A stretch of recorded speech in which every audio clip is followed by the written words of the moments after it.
E o que será?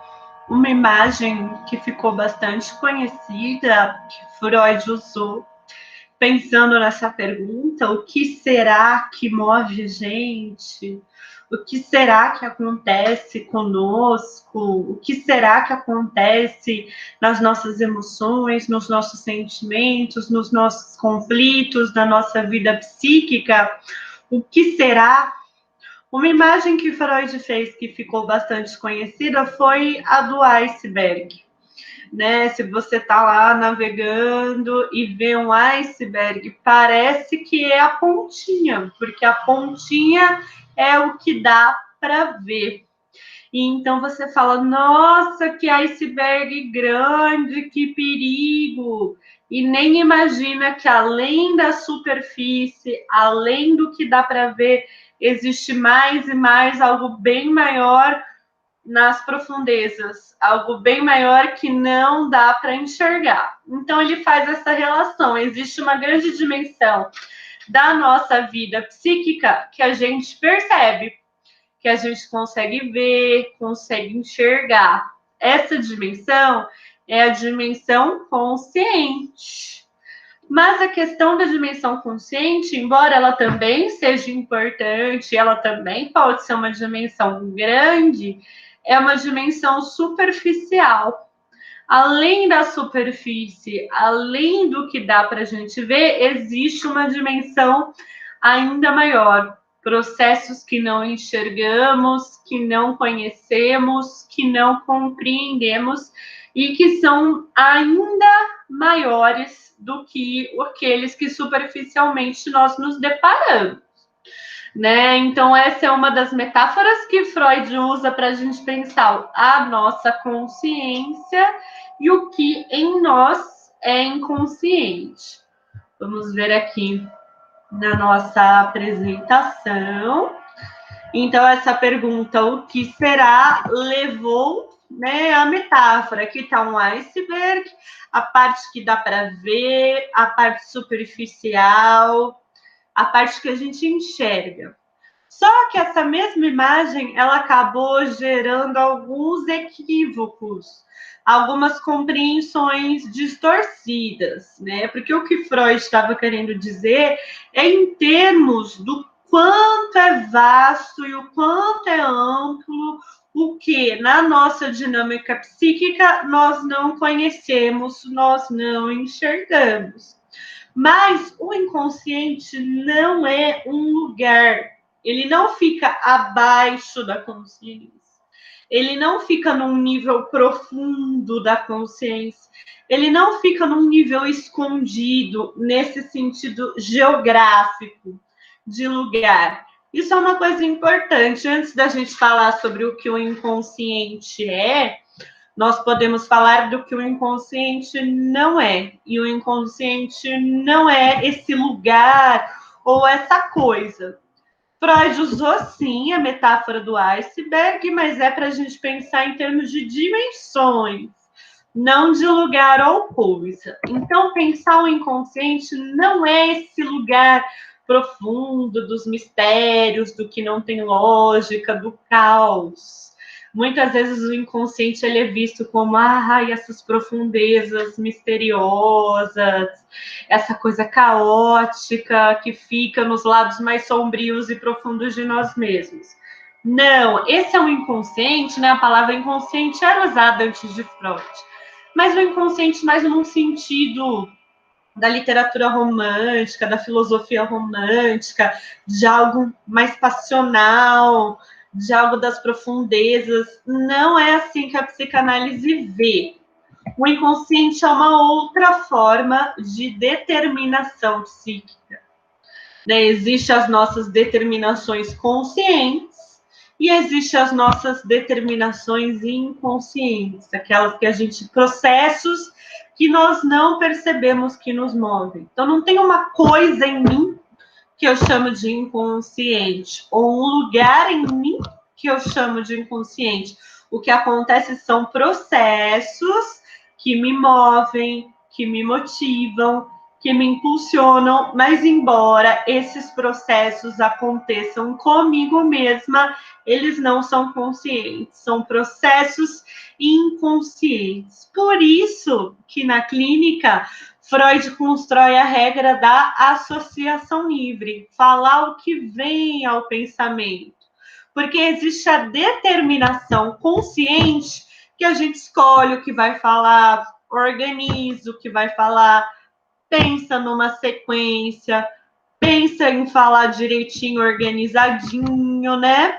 Essa é a determinação consciente. A determinação inconsciente tem a ver com, enquanto falamos, emergir conteúdos que nos surpreendem. Na nossa fala, aparecem elementos que a gente olha e fala, nossa, foi algo que escapou, foi algo que emergiu, uma surpresa.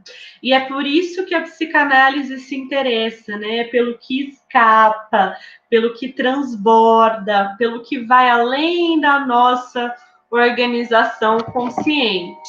Então, lembrando, o inconsciente é o processo que impulsiona, não o lugar ou a coisa que esse impulsionamento se dá. E o que é esse processo que a gente não tem consciência, ele faz? É um processo que está presente no que me faz sentir como eu me sinto, pensar como eu penso, agir como eu ajo. Como assim? Vou explicar melhor, né? Quando o Freud formula essa primeira tópica do aparelho psíquico, ele pensa o aparelho psíquico, então, em 3 níveis: os processos psíquicos conscientes e os processos psíquicos pré-conscientes, que para o Freud vão fazer parte de um mesmo sistema, que é o sistema pré-consciente-consciente. E então haverão os processos psíquicos inconscientes, que aí já é um outro sistema, uma outra forma de determinação psíquica, que é o sistema inconsciente. O que diferencia o sistema pré-consciente-consciente do sistema consciente? Vamos pensar então o que é a consciência para a psicanálise. A consciência é o que a gente consegue facilmente reconhecer. Do mesmo jeito que se eu estiver navegando no oceano, eu vejo um iceberg, eu percebo que é. A consciência é o que eu reconheço. Tudo que está ao meu redor aqui e que eu reconheço, eu tenho consciência. Eu tenho consciência de que eu estou gravando uma aula para vocês. Eu tenho consciência de que o assunto da aula é o inconsciente. Eu tenho consciência que a matéria é psicanálise. Eu tenho consciência que eu trabalho no IMES, eu tenho consciência que eu sou psicóloga, eu tenho consciência que eu estou em casa, eu tenho consciência de que eu estou em casa por causa de uma pandemia, eu tenho consciência de que vocês, meus alunos e alunas que eu tanto gosto, gostam de psicanálise, olha quanta coisa eu tenho consciência.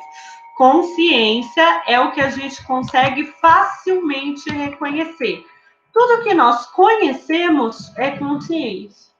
Então, pensa no que vocês conhecem, é consciência. O que nós percebemos é consciência. O que vocês estiverem percebendo agora, vocês estão percebendo que eu estou dando aula, vocês estão conscientes que eu estou dando aula. O que lembramos é consciência, né? Eu vou dar um exemplo assim. Vocês, por acaso, sabem o nome da professora que deu aula para vocês no primeiro ano na escola? Algumas pessoas lembraram, outras não. Se vocês lembram, esse é um conteúdo consciente. Ele podia não estar na sua consciência naquele momento, mas é um conteúdo que vocês têm consciência. E o nome do primeiro bichinho de estimação? Então, se vocês se lembram, é um conteúdo consciente. Vocês podiam não estar pensando nisso, podiam nem passar perto de lembrar do primeiro ano da escola ou do primeiro bichinho de estimação, mas tanto o que a gente percebe quanto o que a gente consegue lembrar é consciência. O que a gente consegue expressar em palavras é consciência. O sistema pré-consciente consciente, ele está ligado às representações verbais, às representações de palavra. Então, o que a gente consegue colocar em palavra, nomear, dizer com palavras é pré-consciente consciente. Nos é acessível tudo o que podemos perceber e conhecer, mas não nos é acessível, o que faz perceber e conhecer. Então, é acessível para vocês o nome da primeira professora, o nome do primeiro bichinho de estimação? Talvez. Mas o que é que faz com que um dia vocês estão andando na rua e lembram do bichinho de estimação? O que é que faz com que vocês durmam à noite e sonhem com a primeira professora? E isso não é consciente. É consciente o que eu percebo. Mas por que se eu for no mesmo lugar que vocês, eu vou perceber algumas coisas e vocês vão perceber outras? O que nos faz perceber como percebemos? O que nos faz pensar como pensamos? O que nos faz lembrar do que lembramos, né? Então, essas são algumas questões importantes para a gente pensar essa dinâmica entre o que é consciente e o que não está diretamente acessível à consciência. O que me faz notar uma coisa e não outras? O que me faz pensar em certas coisas e não em outras? Então, eu acho que eu coloquei aqui, ó. O que me faz notar uma coisa e não outra? O que me faz pensar em certas coisas e não outras? O que me faz lembrar de algumas coisas e não de outras? O que me faz fantasiar algumas coisas e não outras? Quando tem aquele conteúdo, aquela pessoa que não sai da fantasia, a gente tenta deixar para lá, esquecer, e quando vê, volta, porque, né, que fixa tanto. O que me faz sonhar com alguma coisa e não com outra? Então, pensar na nossa dinâmica psíquica não é só pensar no que eu penso, pensar no que eu lembro, pensar no que eu fantasio, pensar no que eu sonho, pensar no que eu sinto. É pensar no que me faz sentir, o que me faz lembrar, o que me faz fantasiar, o que me faz pensar, o que me faz ser como eu sou e não de outros jeitos. Pensar na dinâmica psíquica é pensar no que aparece, no que a gente enxerga, no que a gente percebe e também no que há além disso. Então, pensar o inconsciente é fazer essas questões. O que nos faz pensar? O que nos faz sentir? O que nos faz agir? O que nos faz sonhar? O que nos faz ser? Essas são questões que a psicanálise coloca quando coloca o que será.